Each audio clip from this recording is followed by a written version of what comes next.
Magandang oras mga ka-good news. Nako, Harry Roque, malapit na daw matuntun ang kinaroroonan nito. Meron yatang agimat sa daga kasi kung malapit na ang kapulisan ay bigla itong mawawala. Narito ang breaking news. Atin na Mag-iisang panoorin. buwan na mula ng ipaaresto ng Quad Committee ng Kamara si dating presidential spokesperson Attorney Harry Roque matapos i-cite in contempt noong September 12 dahil sa hindi niya pagsubite ng mga dokumento kaugnay ng investigasyon sa pogo sa bansa. Pero hanggang ngayon, hindi pa rin nakikita si Roque.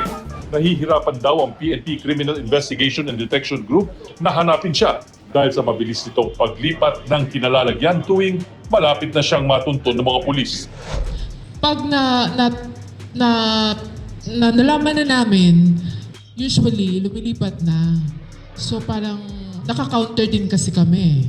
Sa gitna niyan, may mga matibay naman umanong lead ang mga pulis kung saan susunod na hahanapin si Roque. We cannot divulge the exact location since na kami din po ay inaabangan niya din. Nako, ano bang klaseng paghanap yan? Kung malapit na kayo nawawala. Ibig sabihin ay wala kayong magandang intelligence. Wala kayong intel na maganda.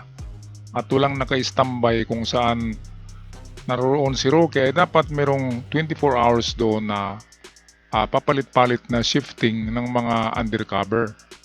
Dapat merong mga naka-assign sa lugar ng mga undercover para kapag may aalis, ay makuhaan ka agad ng litrato kung sino man yun.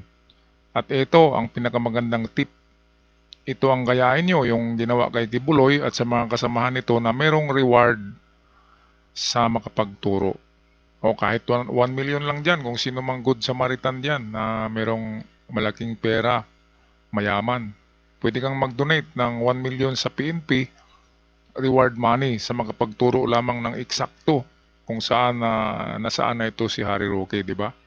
Ganyan lang yan talaga ang uso ngayon kasi kahit na best friend ni Harry Roque ay ituturo talaga siya kung merong 1 million. Mahirap ang buhay ngayon. Kaya pera-pera lang. Kaya nga nagkaganyan si Roque dahil sa pera. Dahil sa paghangad ng malaking pera. Okay, so tapusin natin ang ulat. Kung ipinpoint namin kung nasaan siya, and there's a chance for him to transfer from this place to another place. Ayon sa Bureau of Immigration, walang hold departure order laban kay Roque pero nasa immigration watch list siya. Of whole departure yan, hindi po natin i-allow.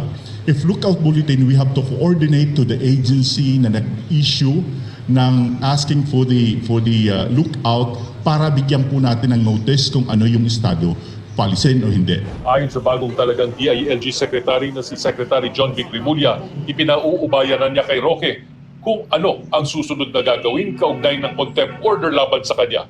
He has not broken any laws, but he is cited for contempt. So in that case, he cannot be considered a fugitive, but rather as a person of interest that has to show up. I have no message for him. I think it's enough that he knows he knows what he's up against. Sinusubukan namin kunan ng pahayag si Roque sa kanyang mga social media accounts pero wala siyang tugon sa aming mga katanungan. Ito ang magandang lugar na paghanapan nyo dyan. Katulad din yan ng isang tuta. Kung habulin mo ang maliit na tuta, babalik yan doon sa kanyang nanay. Kaya hanapin nyo yan sa lugar kung saan naroon yung kanyang pinanggalingan. Yung nanay niya or lola doon, at kung wala, doon sa pinakaboss niya. Saan ba ang pinakaboss niyan? Diba nasa Davao? Nandoon yan sa Davao. Diba doon nahuli din si Kibuloy? So Davao talaga ang tatakbuhan yan. Kasi naroon ang kanilang puno. Ang kanilang pinaka-bossing ay naroon. Kaya ganun lang.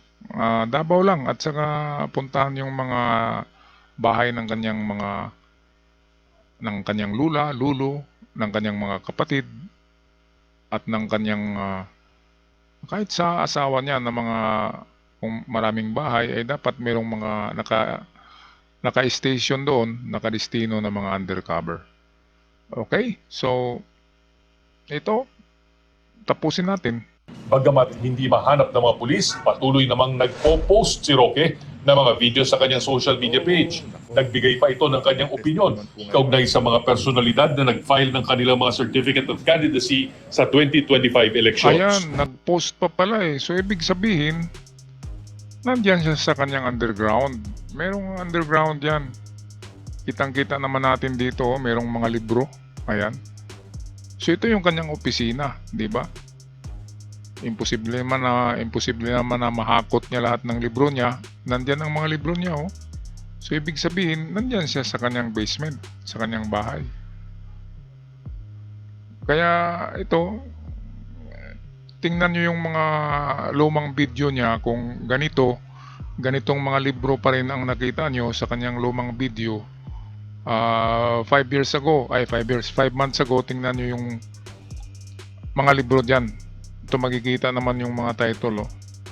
Kapag ganun pa rin ang pagka-plastar, ang pagkalagay ng mga libro, ito meron pang trophy. So kung ganyan pa rin na plastada, ibig sabihin ay nandyan pa rin siya sa kanyang bahay kung saan mang nalungga ito. Kaya madali lang naman paghanap dyan. Ang problema, hindi yata hinahanap. Hinahanap lang yata sa sa isip lang, hindi sa gawa. At hanggang sa muli, bato-bato sa langit, tamaan, wag magalit, ang pikon ay laging talo. Yan ang sabi ni Ted Filon. At hanggang sa muli, ako'y magpaalam na. Maraming salamat.